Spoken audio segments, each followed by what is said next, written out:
Water క్యాన్స్లో కర్రలు పెట్టి దొండపాదు కోసం టెంపరీగా పందిరి వేసామండి. అయితే ఆ వాటర్ క్యాన్ని వేస్ట్గా వదిలిపెట్టడం ఇష్టం లేక దీనిలో పచ్చిమిరప మొక్క వేశాను. చూసారా, చిన్నగా ఉన్న మొక్కకే ఎన్ని పచ్చిమిరపకాయలు కాసాయో. మొదట్లో ఈ వాటర్ క్యాన్స్లో గడ్డి గులాబీలు అంటారు కదా, నాచు పూలు అని రంగురంగుల పూలు పూస్తాయి కదా, వాటిని వేశాను. కూరగాయ మొక్కలు వేసినా పండుతాయో లేదో అని చెప్పి.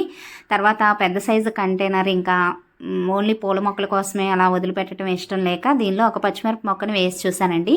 చాలా బాగా కాపు అనేది వచ్చిందనమాట.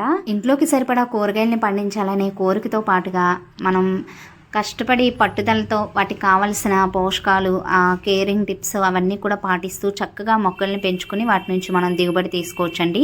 మనం వేసిన విత్తనాలు పెరిగి పెద్దవి మంచిగా హార్వెస్ట్ని ఇస్తున్నప్పుడు ఆ హ్యాపీనెస్ని మనం మాటల్లో కూడా చెప్పలేము.